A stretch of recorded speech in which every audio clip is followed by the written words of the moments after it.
জুলাই হত্যাযজ্ঞের মামলায় শেখ হাসিনা ও কামালের মৃত্যুদণ্ড। রাজসাক্ষী সাবেক আইনজীবী মামুনের 5 বছরের জেল। ন্যায় বিচার পাওয়ায় রাষ্ট্রপক্ষের সন্তোষ।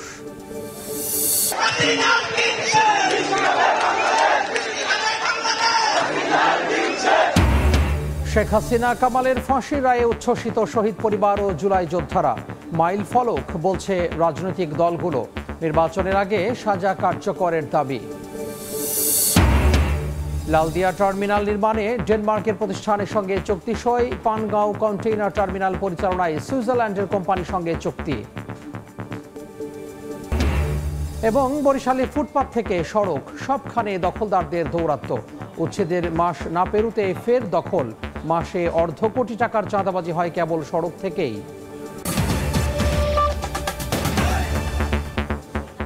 বাংলা সময়ের সঙ্গে আছি আমি তোহা খান তামিম। জুলাই গণঅভ্যুত্থানে মানবতা বিরোধী অপরাধে দায়ে শেখ হাসিনার মৃত্যুদণ্ড দিয়েছেন আন্তর্জাতিক অপরাধ ট্রাইব্যুনাল। একই সাজা দেওয়া হয়েছে সাবেক স্বরাষ্ট্র আসাদুজ্জামান খান কামালকে।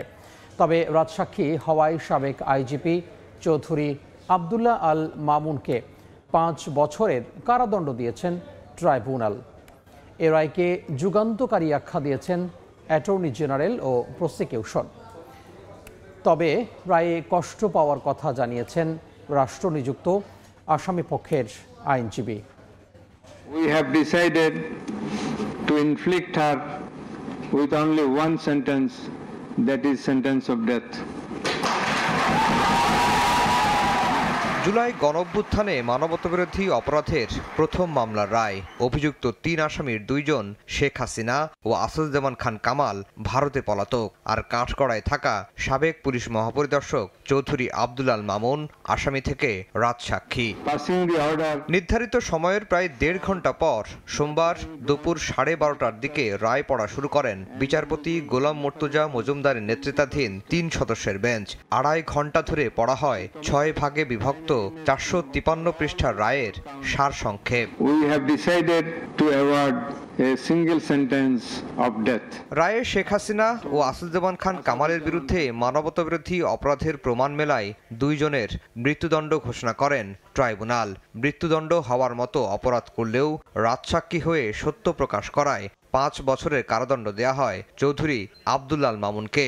এই রায়টি কোনো ধরনের কোনো অতীতের প্রতিশোধ নয়। এই বাংলাদেশে যেভাবে রাষ্ট্রের শাসক হয়ে দেশের নাগরিক বিশেষ করে তরুণ ছাত্র জনতার রক্তে পা ভিজিয়েছিলেন, তার বিচারের মাধ্যমে তাকে যে দণ্ড দেয়া হয়েছে, আমরা বিশ্বাস করি এই দণ্ড প্রদানের মাধ্যমে ইতিহাসের একটি অধ্যায়ের মীমাংসা হয়েছে।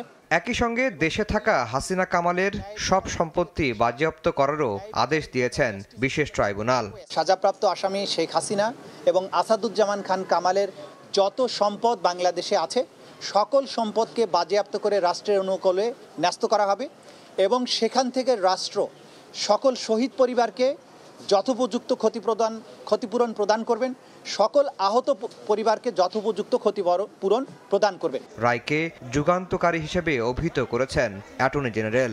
এ রায় একটি যুগান্তকারী রায়। এই রায় প্রশান্তি আনবে।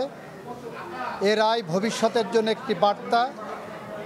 এ রায় বাংলাদেশে ন্যায় বিচার এবং আইনের শাসনের জন্য একটি মাইল ফলক হয়ে থাকবে। সাবেক প্রধানমন্ত্রী ও স্বরাষ্ট্রমন্ত্রীর ফাঁসির দণ্ড হওয়ায় কষ্ট পাওয়ার কথা জানিয়েছেন ট্রাইব্যুনাল নিযুক্ত আইনজীবী। এই রায়টা ভিন্নভাবে হইলেও হইতে পারত, হয়নি, যেটা আমার বিপক্ষে গিয়েছে। সেজন্য আমি ক্ষুব্ধ, আমি আমার ভিতরে কষ্ট লালন করতেছি। প্রসিকিউশন জানিয়েছে রায় প্রকাশের 1 মাসের মধ্যে সুপ্রিম কোর্টে আপিল করতে পারবেন আসামিরা। তবে সেজন্য দেশে ফিরতে হবে শেখ হাসিনা ও কামালকে। আফজাল হোসেন, সময় সংবাদ, ঢাকা। ট্রাইব্যুনালের রায়কে স্বাগত জানিয়ে বাংলা মোটরে মিছিল করছে এনসিপি। সেখানে আছেন সহকর্মী শাবাব ওয়াসি। আমরা সরাসরি যুক্ত হব তার সঙ্গে। মাধ্যমে আজ আন্তর্জাতিক অপরাধ ট্রাইব্যুনাল শেখ হাসিনার মৃত্যুদণ্ডের রায় দিয়েছেন এবং এই খুশিতে কিন্তু আনন্দ মিছিল বের করেছে জাতীয় নাগরিক পার্টি। তারা এটাকে আনন্দ মিছিল বলছে না, ঠিক তারা বলছে এটা গণমিছিল। আমরা যেমনটি শুনছিলাম আজ দুপুরের দিকে যখন রায়টি ঘোষণা করা হলো, এনসিপির কর্মীরা কিন্তু উচ্ছ্বাসে ফেটে পড়েন এবং সারা বাংলাদেশের মানুষের মধ্যেও কিন্তু আমরা তেমনটাই দেখেছি। এই জুলাই আগস্টে যে হত্যাকাণ্ড, তার যেই হাজারো হত্যাকাণ্ড ঘটিয়েছেন, যার পেছনে যে মূল কারিগর, তার মৃত্যুদণ্ডের রায় দিয়েছেন আদালতে, এক ঐতিহাসিক রায়, এবং এর কারণে কিন্তু সারা দেশেই কিন্তু আমরা উচ্ছ্বাস দেখতে পেয়েছি। এবং জাতীয় নাগরিক পার্টি আজকে এই গণমিছিলের আয়োজন করেছেন। তারা যেমনটি বলছিলাম যে এটাকে কেন গণমিছিল তারা বলছেন, কারণ তারা বলছেন যে তাদের এই রায়ে আসলে স্বস্তি পেয়েছে জাতীয় নাগরিক পার্টি, তবে তারা আসল শান্তিটা তারা তখনই পাবেন যখন শেখ হাসিনার রায় কার্যকর করা হবে। অর্থাৎ এই মিছিলের মাধ্যমে এবং যে প্রেস ব্রিফিংটি হয়েছিল এর মাধ্যমে আমাদেরকে এনসিপি নেতারা যেটা জানিয়েছেন যে শেখ হাসিনার রায়ে তারা সন্তুষ্ট এবং যে শহীদদের পরিবার তারা কিন্তু স্বস্তি পেয়েছেন, কিন্তু প্রকৃতভাবে তারা তখনই শান্ত হবেন যখন শেখ হাসিনার রায়কে কার্যকর করা হবে। তারা এই দাবিটি জানাচ্ছেন যে শেখ হাসিনা যিনি ভারতে অবস্থান করছেন, মৃত্যুদণ্ডপ্রাপ্ত, তাকে যাতে অন্তর্বর্তী সরকার দেশে এনে তার বিচার করে এবং মানে তার যে রায় দেওয়া হয়েছে সেই মৃত্যুদণ্ডের রায় যাতে কার্যকর করা হয়, এই দাবিটি কিন্তু এই মিছিলের মাধ্যমে করছেন জাতীয় নাগরিক পার্টি। একই সাথে সারা দেশে যেই অরাজকতা, যেই গুপ্ত হামলা, যেই সন্ত্রাসের ঘটনা ঘটেছে, যে আগুন সন্ত্রাস চলছে, এর বিরুদ্ধেও কিন্তু আজকের এই গণমিছিল। তারা বলছেন যে আওয়ামী লীগের সন্ত্রাসীরা এখনো বিভিন্ন জায়গায় তারা হামলা করছেন, গুপ্ত হামলা করছেন, আগুন সন্ত্রাস করছেন, অগ্নিসংযোগ করছেন, বিভিন্ন জায়গায় তারা দেশকে অস্থিতিশীল করার চেষ্টা করছেন। তার বিরুদ্ধে কিন্তু তারা অবস্থান নিয়েছেন। তারা বলছেন যে আপনারা যেমনটি শুনছিলেন স্লোগানে যে লীগ ভর জেলে ভর, অর্থাৎ তারা বলছেন যে আওয়ামী লীগের যারা এই সব অপকর্মের সঙ্গে জড়িত তাদেরকে যাতে দ্রুত আইনের আওতায় এনে তাদেরকে যাতে জেলে ভরা হয়, এরকমটাই কিন্তু তারা দাবি করছেন। তারা একই সাথেই তারা বলছেন যে যতদিন না পর্যন্ত এই হাসিনার রায় কার্যকর না হবে ততদিন না পর্যন্ত কিন্তু শহীদ পরিবার, জাতীয় নাগরিক পার্টি, শহীদের আত্মা তারা কিন্তু শান্তি পাবেন না, এরকমটি কিন্তু তারা বলছেন। তো এই ছিল আমার কাছে জাতীয় নাগরিক পার্টির কার্যালয়ের সামনে থেকে সর্বশেষ খবর। আমরা সরাসরি যুক্ত হয়েছিলাম রাজধানীর বাংলা মোটর থেকে। শেখ হাসিনা ও কামালের ফাঁসি রায়ে উচ্ছ্বসিত শহীদ পরিবার, ছাত্র জনতা ও বিভিন্ন রাজনৈতিক দলের নেতাকর্মীরা। আনন্দ মিছিল ও মিষ্টি বিতরণ করা হয়েছে দেশের বিভিন্ন স্থানে। দণ্ডপ্রাপ্তদের ভারত থেকে ফিরিয়ে এনে দ্রুত রায় কার্যকরের দাবি জানান তারা। স্লোগানে স্লোগানে মুখর রাজপথ। এ মিছিল আনন্দের, এ মিছিল উচ্ছ্বাসের। জুলাই হত্যাকাণ্ডে মানবতা বিরোধী অপরাধে সাবেক প্রধানমন্ত্রী শেখ হাসিনা ও সাবেক স্বরাষ্ট্রমন্ত্রী আসাদুজ্জামান খান কামালের মৃত্যুদণ্ডের আদেশ দেয় আন্তর্জাতিক অপরাধ ট্রাইব্যুনাল। রায় ঘোষণার পর দেশের বিভিন্ন স্থানে আনন্দ মিছিল করেন ছাত্র জনতা, এনসিপি, জামাতে ইসলামী, বিএনপি ও এর অঙ্গ সংগঠনের নেতাকর্মীরা।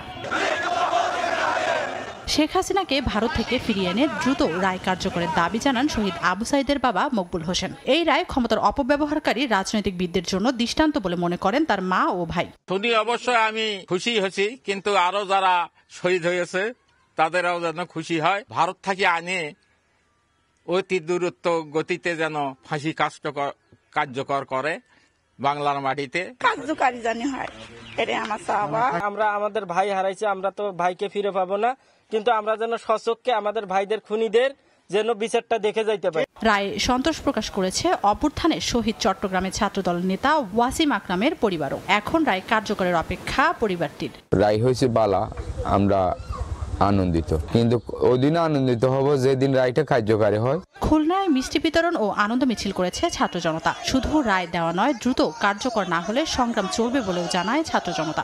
আন্তর্জাতিক অপরাধ ট্রাইব্যুনাল এটা কিন্তু খুনি হাসিনার নিজের করা ছিল এবং সেই নিজের করা ট্রাইব্যুনালে আজকে হাসিনার ফাঁসি হয়েছে, সর্বোচ্চ শাস্তির রায় দেওয়া হয়েছে। আমরা দাবি জানাচ্ছি যে এই রায়টিকে যত দ্রুত সম্ভব কার্যকরী করা যায়। সিলেট কেন্দ্রীয় শহীদ মিনারে সাধারণ মানুষের মধ্যে মিষ্টি বিতরণ করে জাতীয় নাগরিক পার্টি। শেখ হাসিনার ফাঁসির রায় কার্যকরের দাবিতে স্লোগানে মুখরিত হয় কেন্দ্রীয় শহীদ মিনার। আমরা যারা ক্ষমতায় যাব তাদের জন্য একটা লেসন থাকবে যে যদি আমরা কখনো স্বৈরাচার হই তাহলে আমাদের অবস্থা শেখ হাসিনার মতো হবে। রায় ঘোষণার পর নীলফামারীতে মিষ্টি বিতরণ করে জাতীয়তাবাদী আইনজীবী ফোরাম। তানজিনা তাসনিম, সময় সংবাদ। শেখ হাসিনা ও কামালের ফাঁসির রায়ে বরিশালে আনন্দ মিছিল করছেন বিএনপির নেতাকর্মীরা। সেখানে আছেন সহকর্মী অপূর্ব অপু, আমরা সরাসরি যুক্ত হব তার কাছে। হয়ে সাবেক প্রধানমন্ত্রী ক্ষমতাচ্যুত শেখ হাসিনার ফাঁসির রায় ঘোষণা হওয়ার পরপরই বরিশালে বিএনপির বিভিন্ন পর্যায়ে নেতাকর্মীরা এখানে আনন্দ মিছিল করেছে, মিষ্টি বিতরণ করেছে। কয়েক দফায় হয়েছে। ঠিক এই মুহূর্তে শহরের সদর রোডে তারা নেতাকর্মীরা জড়ো হচ্ছেন। এই মুহূর্তে বিএনপি নেতাকর্মীরা এখানে জড়ো হচ্ছেন। তারা এখান থেকে মিছিল বের করবেন, আবারও তৃতীয় দফায় মিষ্টি বিতরণ করবেন এই সদর রোড এলাকায়। ঠিক নেতাকর্মীরা যেমনি বিএনপি নেতাকর্মীরা রয়েছে, তেমনি এখানে যারা আহত জুলাই যোদ্ধা রয়েছে তারাও কিন্তু এসেছে এবং এখান থেকে তারা যেটি বলছেন যে বহুল প্রত্যাশিত ছিল তাদের আজকের এই রায়টি, ছিল তাদের বহুল প্রত্যাশিত ছিল। শেখ হাসিনা, সাবেক প্রধানমন্ত্রী শেখ হাসিনা এবং সাবেক স্বরাষ্ট্রমন্ত্রী আসাদুজ্জামান খান কামালের ফাঁসির রায় কার্যকর করতে হবে, সেই দাবিটি তারা এখান থেকে তুলছেন। তারা বলছেন যে পলাতক অবস্থায় ভারতে যেহেতু রয়েছে তাদেরকে অন্তর্বর্তী সরকার দ্রুততম সময়ে বাংলাদেশে নিয়ে এসে ফাঁসির রায় কার্যকর করবে, এমন একটি দাবি কিন্তু তারা তুলছে এবং এখানে সবাই কিন্তু আনন্দ উল্লাস করছে। এখানে বিএনপি নেতাকর্মীরা, বিএনপির কেন্দ্রীয় নির্বাহী পরিষদের সদস্য আবু নাসের রহমতুল্লাহর নেতৃত্বে এই মুহূর্তে মিছিল চলছে। একটু বাদে এনসিপি জেলা স্কুল মোড় থেকে কিন্তু আরেকটি মিছিল, আনন্দ মিছিল বের করবে। আমরা হয়তো পরবর্তী বুলেটিনে সে খবরও জানাতে পারবো। আমার কাছে সবশেষ এতটুকুই খবর ছিল। সরাসরি যুক্ত হয়েছিলাম বরিশাল থেকে। আন্তর্জাতিক ট্রাইব্যুনালে রায় ঘিরে সারা দেশে নিরাপত্তা জোরদার করেছে প্রশাসন। সেনাবাহিনী, বিজিবি, র্যাব ও পুলিশ সদস্যদের পাশাপাশি নির্বাহী ম্যাজিস্ট্রেটের নেতৃত্বে মাঠে রয়েছে ভ্রাম্যমাণ আদালত। বাড়ানো হয়েছে গোয়েন্দা নজরদারিও। এদিকে দেশের সকল সড়ক ও মহাসড়কে স্বাভাবিক রয়েছে যান চলাচল। আন্তর্জাতিক ট্রাইব্যুনালে সাবেক প্রধানমন্ত্রী শেখ হাসিনা সহ ৩ আসামির বিরুদ্ধে দায়ের করা মানবতাবিরোধী অপরাধের মামলার রায় ঘিরে সারা দেশে ব্যাপক নিরাপত্তা ব্যবস্থা জোরদার করে প্রশাসন। বিভিন্ন সড়ক, মহাসড়ক, মহানগরী, জেলা শহর ও গুরুত্বপূর্ণ স্থাপনায় দায়িত্ব পালন করেন আইন শৃঙ্খলা বাহিনী, সেনাবাহিনী, বিজিবি, র্যাব ও পুলিশ সদস্যদের পাশাপাশি নির্বাহী ম্যাজিস্ট্রেটের নেতৃত্বে মাঠে কাজ করেন ভ্রাম্যমাণ আদালত। বাড়ানো হয় গোয়েন্দা নজরদারিও। 4 প্লাটুন বিজিবি আমাদের চাহিদার ভিত্তিতে মোতায়েন করা হয়েছে। প্রয়োজন নিরিখে এই প্লাটুন আরও বৃদ্ধি করা হবে। আইন শৃঙ্খলা পরিস্থিতি স্বাভাবিক রাখার জন্য কার্যক্রম জোরদার করা আছে প্রতিটি উপজেলাতে। সন্দেহভাজন ব্যক্তিদের জিজ্ঞাসাবাদ ও বিভিন্ন যানবাহনে তল্লাশি করেন আইন শৃঙ্খলা বাহিনীর সদস্যরা। জনসাধারণের জানমাল রক্ষা ও নিরাপত্তায় সব ধরনের ব্যবস্থা গ্রহণ করা হয় বলে জানায় পুলিশ। নিরাপত্তা রক্ষার জন্য মহাসড়কে যেখানে যে পয়েন্টগুলো রয়েছে, যেখানে সহিংসতা হওয়ার সম্ভাবনা আছে, কিন্তু আমরা মনে করি যে নিরাপত্তা রক্ষায় যারা দায়িত্ব আছেন তাদের উপস্থিতিতে কোনো কিছু ইনশাল্লাহ হবে না। দেশের বিভিন্ন মহানগরীর প্রবেশপথ সহ গুরুত্বপূর্ণ স্থাপনায় বিশেষ সতর্ক অবস্থায় রয়েছে আইন শৃঙ্খলা বাহিনী। সর্বোচ্চ সতর্ক অবস্থায় আছি আমরা। প্রত্যেকটা গুরুত্বপূর্ণ পয়েন্টে আমাদের ডিউটি পার্টি মোতায়েন করা আছে এবং সব জায়গায় সন্দেহজনক গাড়ি ব্যক্তিদেরকে চেক করা হচ্ছে। ঢাকা বরিশাল, ঢাকা ভাঙা এক্সপ্রেসওয়ে, ঢাকা খুলনা, ঢাকা চট্টগ্রাম, ঢাকা রাজশাহী, ঢাকা রংপুর ও ঢাকা সিলেট সহ দেশের সকল সড়ক ও মহাসড়কে যান চলাচল স্বাভাবিক রয়েছে। মনিরুজ্জামান প্রান্ত, সময় সংবাদ। লালদিয়া কন্টেইনার টার্মিনাল নির্মাণে চট্টগ্রাম বন্দর কর্তৃপক্ষের সঙ্গে চুক্তি করল ডেনমার্ক ভিত্তিক প্রতিষ্ঠান এপি মলার মার্কস্ক। একে অন্তর্বর্তী সরকারের সবচেয়ে বড় সাফল্য আখ্যা দিয়েছেন নৌ উপদেষ্টা। চুক্তি সে অনুষ্ঠানে দাবি করা হয় এই চুক্তি দেশের জন্য হুমকি নয়, বরং পণ্য উৎপাদনের হাব হিসেবে গড়ে তোলার প্রথম পদক্ষেপ। এদিকে কেরানীগঞ্জের পানগাঁওয়ে কন্টেইনার টার্মিনাল পরিচালনায় চট্টগ্রাম বন্দরের চুক্তি সই করেছে সুইজারল্যান্ডের কোম্পানি মেকডল। ব্যবসা বাণিজ্যের ক্ষেত্রে বাংলাদেশের বড় বাধা বন্দর জটিলতা, যেখানে শ্রীলঙ্কার মতো পার্শ্ববর্তী দেশগুলোতে জাহাজ বন্দরে খালাস করতে সময় লাগে 5 থেকে 6 ঘন্টা, সেখানে বাংলাদেশের প্রধান সমুদ্র বন্দর চট্টগ্রামে পণ্য খালাস ও কাস্টমস প্রক্রিয়ায় লেগে যায় 7 থেকে 8 দিন। এমন বাস্তবতায় দেশের ব্যবসা বাণিজ্যিক কার্যক্রম সহজ ও অর্থনৈতিক উন্নয়নে বন্দর সম্প্রসারণে কাজ করছে অন্তর্বর্তী সরকার। এরই অংশ হিসেবে সোমবার সকালে চট্টগ্রাম বন্দরের লালদিয়া চরে টার্মিনাল নির্মাণ ও পরিচালনার জন্য এপি মলার মার্স্কের সঙ্গে চুক্তি সই করে চট্টগ্রাম বন্দর কর্তৃপক্ষ। যে চুক্তির আলোকে লালদিয়া চরে সম্পূর্ণ নিজস্ব অর্থায়নে একটি নতুন টার্মিনাল নির্মাণ করবে ডেনমার্ক ভিত্তিক প্রতিষ্ঠানটি। এই চুক্তিতে শুধু বাংলাদেশের বন্দরের সক্ষমতায় বৃদ্ধি পাবে না, পাশাপাশি কর্মসংস্থান তৈরি হবে এবং অর্থনীতি এগিয়ে যাবে। এই চুক্তির মাধ্যমে বাংলাদেশকে পণ্য উৎপাদনের হাব হিসেবে তৈরির প্রথম পদক্ষেপ হিসেবে দেখছে সরকার, এমনটাই জানিয়েছে সরকারি বেসরকারি অংশীদারিত্ব পিপিপি কর্তৃপক্ষ। আগামী কয়েক বছরের মধ্যে আমরা 4টি সমুদ্র বন্দর, একটি গভীর সমুদ্র বন্দর, একটি নতুন বিমানবন্দর টার্মিনাল নির্মাণ সহ বেশ কিছু পদক্ষেপ নিতে যাচ্ছি, যা বাংলাদেশকে পণ্য উৎপাদনের হাব তৈরিতে সাহায্য করবে। আর তার প্রথম পদক্ষেপ লালদিয়া কন্টেইনার টার্মিনাল চুক্তি। চুক্তি সই নিয়ে নানা সমালোচনার জবাবে নৌ উপদেষ্টা জানান, অর্থনৈতিক উন্নয়নে অন্তর্বর্তী সরকারের এই উদ্যোগ ভবিষ্যতে বড় বিনিয়োগকারীদের আকৃষ্ট করতে ভূমিকা রাখবে। আমি আশা করব যাদের বিরুদ্ধে সন্দেহ আছে আজকে থেকে সেই সন্দেহ দূর হবে, যে এটা দেশের জন্য, জাতির জন্য এই ইন্টারিম সরকারের সবচেয়ে বড় অবদান। এদিকে আলাদা অনুষ্ঠানে পানগাঁও অভ্যন্তরীণ কন্টেইনার টার্মিনাল পরিচালনায় চট্টগ্রাম বন্দরের সঙ্গে চুক্তি করেছে সুইজারল্যান্ড ভিত্তিক কোম্পানি মেডলক। জানানো হয়, চুক্তির মাধ্যমে বছরে পানগাঁও বন্দরে কন্টেইনার হ্যান্ডলিং সক্ষমতা বাড়বে 1,60,000 TEUS। জিনাতারা যশোয়া, সময় সংবাদ, ঢাকা। চুয়াডাঙ্গায় পুকুরের পানিতে ডুবে 3 বছরের এক শিশুর মৃত্যু হয়েছে। দুপুরে পৌর এলাকার বেলগাছি গ্রামের হাজিমোড় দাসপাড়ায় বাড়ির পাশের পুকুর পাড়ে খেলছিল স্বাধীন দাসের ছেলে অপর্ণ দাস। এ সময় সে পানিতে পড়ে ডুবে যায়। দীর্ঘ সময় তাকে না পেয়ে খোঁজাখুঁজি করে পরিবারের সদস্যরা এক পর্যায়ে তাকে পানিতে ভাসতে দেখেন প্রতিবেশীরা। পরে তাকে উদ্ধার করে হাসপাতালে নিয়ে গেলে চিকিৎসক মৃত ঘোষণা করেন। বাংলার সময়ে আরও থাকছে। বরিশালের ইপিআর টিকাদান কেন্দ্রগুলোতে সিরিঞ্জ সংকট, সুপারিশে সুবিধা পাওয়ার অভিযোগ। বাইরে থেকে ভ্যাকসিন কিনছেন অভিভাবকরা, ব্যবস্থা নেওয়ার আশ্বাস। সিলেটে আগুনে পড়ল 3টি ব্যবসা প্রতিষ্ঠান। রোববার গভীর রাতে নগরীর পাঠানটোলা এলাকায় নবাবী মসজিদের পাশে একটি গাড়ি মেরামতের দোকানে আগুন লাগে। খবর পেয়ে ফায়ার সার্ভিসের 8 ইউনিটের 1.5 ঘন্টার চেষ্টায় আগুন নিয়ন্ত্রণে আনে। এর মধ্যে পুড়ে যায় 13টি গাড়ি ও পাশের আরও 2টি ব্যবসা প্রতিষ্ঠান। তবে কোনো হতাহতের খবর পাওয়া যায়নি। আগুন লাগার কারণ খতিয়ে দেখছে পুলিশ। বগুড়ায় প্রতারণার মামলায় সদ্য বরখাস্ত হওয়া পুলিশের অতিরিক্ত ডিআইজি হামিদুল হক মিলনকে কারাগারে পাঠিয়েছেন আদালত। দুপুরে জেলার সিনিয়র জুডিশিয়াল ম্যাজিস্ট্রেট আদালতের বিচারক মেহেদী হাসান এর নির্দেশ দেন। 2018 সালে 6 ব্যক্তির কাছ থেকে 9 শতক জায়গা ও 1 লাখ করে টাকা নেয় হামিদুলের ঠিকাদারি প্রতিষ্ঠান মেধা টাওয়ার। চুক্তি অনুযায়ী 10 তলা ভবন করা হলেও জমির 6 মালিককে তাদের পাওনা ফ্ল্যাট দেওয়া হয়নি।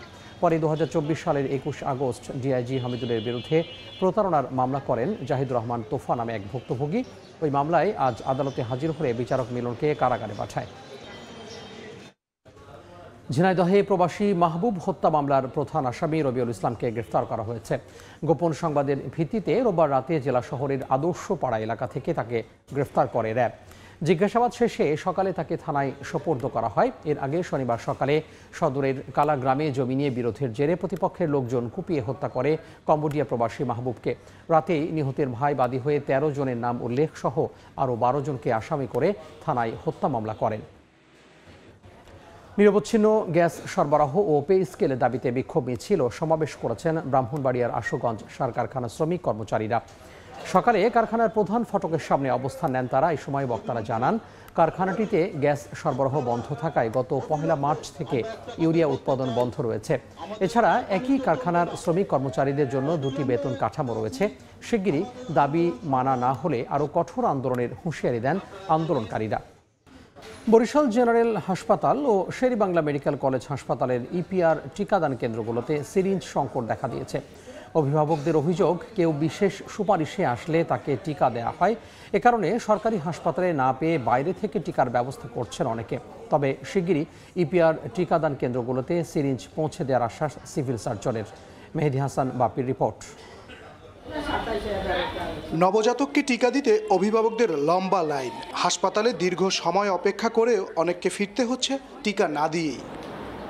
সিরিঞ্জ সংকট বরিশাল জেনারেল হাসপাতাল ও শের-ই-বাংলা মেডিকেল কলেজ হাসপাতালের ইপিআর টিকাদান কেন্দ্রগুলোতে শিশুদের অভিভাবকদের অভিযোগ, কেউ বিশেষ সুপারিশে আসলে তাকে টিকা দেওয়া হয়। 5টা টিকা দেওয়ার কথা, কিন্তু 3টে টিকা দিতে পারছি, 2টা টিকা দিতে পারিনি। সুপারিশেও টিকা দেওয়া হয়। টিকার সংকট না, সিরিঞ্জ নাই এখন আপাতত। হাসপাতাল কর্তৃপক্ষ বলছে সিরিঞ্জের চাহিদা অধিদপ্তরে পাঠানো হয়েছে, আর শীঘ্রই ইপিআর টিকাদান কেন্দ্রগুলোতে সিরিঞ্জ পৌঁছে দেওয়ার আশ্বাস সিভিল সার্জনের। আমরা সিভিল সার্জন অফিস দিয়ে তো ভ্যাকসিন আনি এবং সিরিঞ্জ আনি, আমি অনেকবারই যোগাযোগ করছি, ওখানেও নাই। গত মাসে আমরা তাদের যে চাহিদা ছিল সেভাবে আমরা তাদেরকে সিরিঞ্জ সরবরাহ করেছি। এরপর আমরা প্রতি মাসে এবারও আমরা সিরিঞ্জের জন্য ডিমান্ড দিয়েছি। চলতি বছরে বরিশালে প্রায় ৯,০০০ নবজাতককে টিকার আওতায় আনা হয়েছে। মেহেদী হাসান বাপ্পি, সময় সংবাদ, বরিশাল। বরিশালে থামছে না অবৈধ দখলদারদের দৌরাত্ম্য। ফুটপাত থেকে সড়ক সবটাই দখলের মহোৎসব। উচ্ছেদের মাস না পেরোতেই ফের দখল। মাসে অর্ধ কোটি টাকার চাঁদাবাজি হয় কেবল সড়ক থেকেই, যদিও সংশ্লিষ্টরা বলছেন উচ্ছেদ অভিযান অব্যাহত রয়েছে। অপূর্ব রিপোর্ট। বরিশাল শহরের বান্দ রোড এলাকার কেডিসি কলোনির প্রবেশদ্বার। কয়েকদিন আগে এখানকার অবৈধ স্থাপনা উচ্ছেদ করা হলেও মাস না পেরোতেই তা আবার দখলে নিয়েছে দোকানিরা। এমন অবস্থা বরিশাল মহানগরী জুড়েই, একদিকে উচ্ছেদ আর অন্যদিকে দখলে নাজেহাল বাসিন্দারা। অভিযোগ উঠেছে খোদ সিটি কর্পোরেশনের অনুমতি নিয়েই গড়ে উঠেছে এসব দোকান। সিটি কর্পোরেশনে গেছে, আমরা তো অসহায় মানুষ, তার স্যারের কাছে যাইতে স্যার অনেক বিরক্ত হয়ে তারপর বলছে যে আপনারা রাজার মতন করে নেন। এলাকার বর্ডার আমরা নিরিবিলি বইয়া চা পানি খামু, আমরা অফিস বানাই সেটা। শহরের Bells park, Choumatha lake park, port road, Girja Mahalla, Chawkbazar, Bogura road ও নাজির মহল্লা সহ অন্তত 20টি এলাকার ব্যস্ততম সড়ক দখলে রয়েছে ভ্রাম্যমাণ দোকানি ও অবৈধ পার্কিংয়ের। অভিযোগ রয়েছে এসব দোকান থেকে প্রতিদিন মোটা অঙ্কের অর্থ হাতিয়ে নিচ্ছে একটি চক্র। রাস্তাঘাটে যানজট হয় এবং গাড়ি ঘোড়া স্লো হয়ে যায়। ওটা তো ভাই জানি না, আমরা মানে স্লিপ দেয়, বুঝছেন, সিটি কর্পোরেশনের, ওটা দিয়ে টাকা নেই। অবৈধ দখল আর উচ্ছেদের খেলায় ভোগান্তিতে স্থানীয়রা। শিগগিরই স্থায়ী সমাধানের দাবি নগরবাসীর। এই যে অনেক গাড়ি থাকে, হাঁটতে সমস্যা, বাচ্চা নিয়ে হাঁটতে পারি না। আমরা চাই রাস্তার মতো থাকুক। যদিও শহরের ব্যস্ততম এলাকাগুলো অবৈধ দখলমুক্ত রাখতে অভিযান অব্যাহত রাখার কথা জানিয়েছে সিটি প্রশাসক। কেউ স্থায়ীভাবে করে থাকে, এটা আমি কখনোই অনুমোদন দেব না। প্রয়োজনে আবার অভিযান চালাবো। 57 বর্গ কিলোমিটারের বরিশাল মহানগরীতে প্রতিনিয়ত বাড়ছে মানুষের সংখ্যা। পর্যাপ্ত কর্মসংস্থানের মধ্য দিয়ে ফুটপাত দখলমুক্ত রাখা সম্ভব বলছেন সংশ্লিষ্টরা। অপূর্ব, সময় সংবাদ, বরিশাল। মংলা বন্দরে চলছে আমেরিকা থেকে আসা 60,875 মেট্রিক টন গম খালাসের কার্যক্রম। শুক্রবার বিকেলে আমেরিকা থেকে বন্দরের ফেয়ারওয়ে বয় এলাকায় নোঙর করে এমভি উইকোটাকি নামে একটি বাণিজ্যিক জাহাজ। গমের গুণগত মানের পরীক্ষা শেষে আজ সকাল থেকে শুরু হয় খালাসের কাজ। বন্দর কর্তৃপক্ষ জানিয়েছে, আমেরিকা বাংলাদেশ G2G চুক্তি অনুযায়ী মোট 4,40,000 মেট্রিক টন গম আমদানি করা হবে। এর মধ্যে 1,78,636 মেট্রিক টন গম বাংলাদেশে পৌঁছেছে। বাকি গম পর্যায়ক্রমে মংলা ও চট্টগ্রাম বন্দরে খালাস করার কথা রয়েছে। টাঙ্গাইলে নানা কর্মসূচিতে পালিত হলো মাওলানা ভাসানীর 49তম মৃত্যুবার্ষিকী। সকালে মাওলানা ভাসানীর মাজারে পুষ্পস্তবক অর্পণ ও দোয়া মোনাজাতের মধ্য দিয়ে দিনব্যাপী কর্মসূচির উদ্বোধন করেন মাওলানা ভাসানী বিজ্ঞান ও প্রযুক্তি বিশ্ববিদ্যালয়ের উপাচার্য অধ্যাপক ডক্টর মোহাম্মদ আনোয়ারুল আজিম আখন্দ। এ সময় ভাসানীর পরিবার, বিভিন্ন রাজনৈতিক দলের নেতাকর্মী, বিশ্ববিদ্যালয়ের শিক্ষক শিক্ষার্থী সহ বিভিন্ন সামাজিক ও সাংস্কৃতিক সংগঠনের সদস্য উপস্থিত ছিলেন।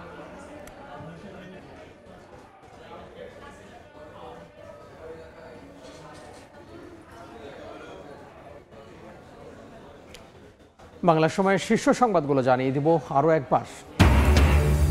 জুলাই হত্যাযজ্ঞের মামলায় শেখ হাসিনা ও কামালের মৃত্যুদণ্ড। রাজসাক্ষী সাবেক আইজিপি মামুনের 5 বছরের জেল। ন্যায় বিচার পাওয়ায় রাষ্ট্রপক্ষের সন্তোষ।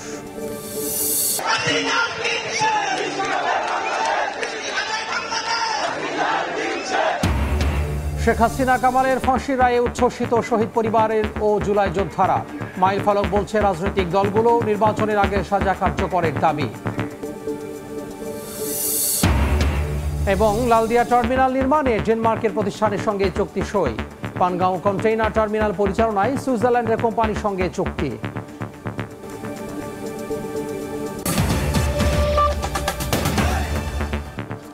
এই ছিল বাংলার সময়। এরপর সন্ধ্যার সময় নিয়ে সঙ্গে থাকবেন সহকর্মী জাফর সাদিক। ধন্যবাদ তামিম। সন্ধ্যার সময় নিয়ে আসছি কিছুক্ষণ পর, সঙ্গে থাকুন সময়ের।